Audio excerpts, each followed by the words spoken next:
I want to talk really quickly about CIO compensation. And when I say CIO, I should probably say CIO, CTO, CDO, these any title besides the CEO and the CFO.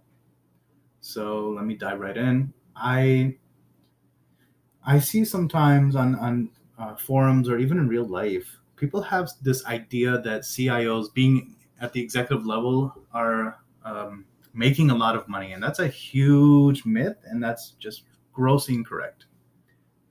A CIO will make, if they're lucky, base salary of about 150 to 450. Now, I don't want to say that they should be applying for public housing or food stamps just yet. The compensation they make is a lot in a vacuum. It is not a lot relatively. So, CEOs for companies make millions, and honestly, I have not really seen many scenarios where they don't. To give an example of just not the inequality, but just the difference in compensation. I mean, the compensation is actually still pretty decent for technical executives. There is an independent hospital. That the CEO makes about $2 million. His base salary is about $1.8 million, right? And this is for an independent hospital in the tri-state, and they have some affiliate clinics. They do have some outpatient clinics, but this is about 250 beds. It's a single hospital with maybe a few clinics in the same town as the hospital. It's not a large healthcare system. And this is, the revenue for this hospital is about, about 200 million. I don't even think it breaks 200 million. I think it's about, 190. So you have a hospital. The CEO makes, 2 million. We'll say 2 million. I know it's about 1.8, 1.9, but we'll say 2 million out of 200 million.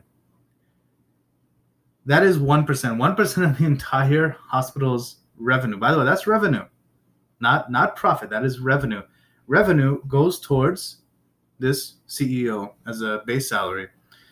And that doesn't count other bonuses or incentives that, for example, if the hospital enrolls this many new patients or what have you, I don't know what incentives exist, but I do know that there are other incentives beyond the base salary. Now, the CIO for this hospital system, or sorry, I shouldn't say system, it's just one hospital. The CIO makes $450K. Now, that is an amazing salary for the tri-state, right? So if you're living in New Jersey, New York, Connecticut, this region, that's actually a pretty good salary. But when you compare him to the CEO, they're supposed to be on the same level. One is making 4 times more than the other. And this isn't about throwing a pity party for CIOs. It's about just kind of helping people realize that the millions of dollars you think go to executives, oftentimes it goes to the chief financial officer or the chief executive officer. It's not going to your CIO. I don't know many CIOs that are rolling in it. And I want to point out this hospital's CIO, we've engaged a few times, and my understanding from what he's told me is that he does have bonuses that are like 30 to 50K per year, but that's it. He's not, and anytime the hospital is profiting, he doesn't have any bonuses or incentives tied to that the same way the CEO does. He just has an annual bonus for sort of just sticking around and just making sure that all the systems and things are working. If he can keep tickets or keep complaints under a certain level, or if he can keep employee satisfaction, patient satisfaction with their portal and what have you above a certain requirement, then he gets a bonus that depends on that, right? So if the clinicians are happy, there's a certain component built into the bonus, and then if the patients are happy, that's a different bonus, and then he gets 30 to 50K per year. So his total compensation is about 500K. There's no company car, there's no fringe benefits to speak of. There's no traveling. When he travels to conferences, for example, there's a conference that takes place for healthcare executives. I forget if it was Texas or Florida. Well, they have conferences everywhere, but there was a big one. He was able to go there, but he had to pay to travel, and he wasn't too happy about it because he came from a pharma company where things were a lot different. And looking at that that former experience, he realizes that he kind of missed out. And when I kind of not pressed him, but when I told him, I said, hey, if I can ask, what were you making at that pharma company? Also in the Tri-State, he said, my base compensation there was actually about around 250, and he said, this is where it gets interesting. He said I had, bonuses that were, 30 to 100,000. So he said my 250K salary was already very good. Then the bonus was actually very good. That brought me up to about 350K if I got the whole bonus. And that bonus is broken into a couple of parts. One is like my performance, right? So he said 50K was just my performance. So if I did well, I got all of it. And if I didn't, then I got some of it. Then the other 50K was based on the company's performance. So if the company had, certain metrics that they met, then guess what? I would get rewarded for that. So that brings me up to, 350K. Then he said there's also equity and stock options. He said overall, when you look at my entire, total compensation, I was a CIO, not for the whole pharma company, but for one of their, business units. He said my total compensation was around 540. So I asked him, I said, well, if you had such a good deal, why would you take a lesser job in a slightly more expensive area, right? The area you're in was much cheaper. The cost of living was a lot lower. Now you're in a more expensive area. And he had the same answer, just family reasons, right? Like he said, we wanted to move to an area where there was more, there was more people of our ethnicity. There was more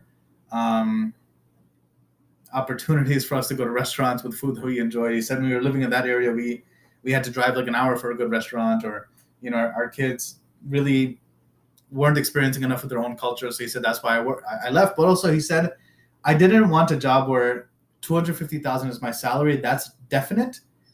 And then these bonuses or these stock options are sort of not really guaranteed, right? He said, I preferred a job with a much higher base salary where, as long as I do my job, this is how much money I get, 450,000. He said, I prefer that to a lower base salary, but all these other perks or bonuses and incentives, stuff like that. Because he said the thing with these incentives, at least with regards to stock, is that he's like, sometimes they change the rules or they try to come up with ways to, God forbid, he said sometimes people get moved or they get terminated or something. He said this company actually had a policy that if you were on a PIP, you wouldn't be eligible for certain benefits, financial benefits. So he said just overall, he said this was kind of a better job. My kids are happier, family is happier. And he said I might be making less overall, but he said when you look at everything, it's not much of a difference, 540 versus 450. He said I'm actually making almost the same amount. Not to mention, he's like, every year you're not going to get 100% of your bonus and you're not going to get 100% of the company's bonus. If one of the subsidiaries doesn't perform a certain way, then guess what? That affects your bonus, even though your subsidiary should have nothing to do with their subsidiary, stuff like that. Not to mention, he said you could do everything perfectly, but on one performance evaluation, if your boss said you get 9 out of 10 instead of 10 out of 10, right?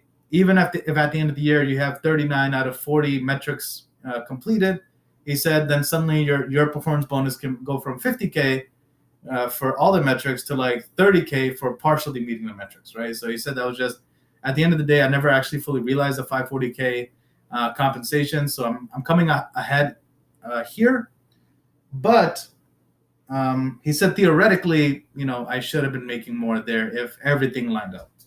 So just kind of wanted to speak on this with regards to CIO compensation. There are some CIOs who make like 100 to 180 or 200K in government.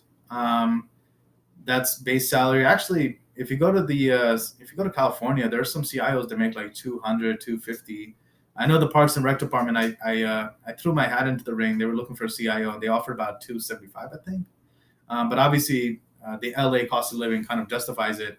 And that's in government. That's sort of, I think government is used as sort of an example for the lowest someone will be paid in a field. I don't agree with that necessarily, but I just use as an example that if even in government, if CIOs are making 200 plus K, that's a good indication of that they are at least making something, right?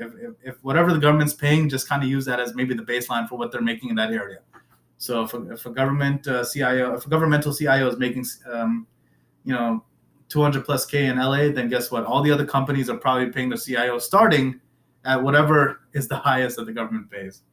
I know that there's a company in Kansas, their CIO makes around 120K, but a house in that city that's like maybe 5 minutes from work, 2 traffic lights away, is about $950 a month. $950 a month. You get a house.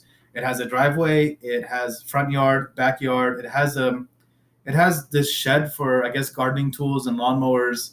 And his house has 3 bedrooms, 2 bathrooms. It has a basement. It has an attic. It has the whole package, right? It's an amazing house. It's the sort of house people dream of having. So he makes 120K in a vacuum, right? Looks like kind of a little bit, but when you look at the fact that he's not even spending $1,000 a month, $12,000 a year, so 10% of his salary goes towards housing.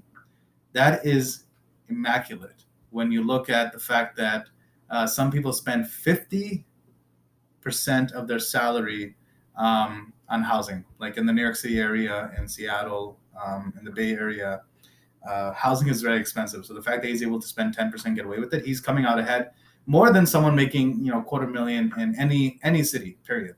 He's just making a lot. So CIO salaries are relative, but they're not low by any means, but they're never going to be in comparison to a CEO ever. It's not even an apples to apples comparison. It's more like comparing an apple to an Apple truck, right? There's just one is just way bigger than the other.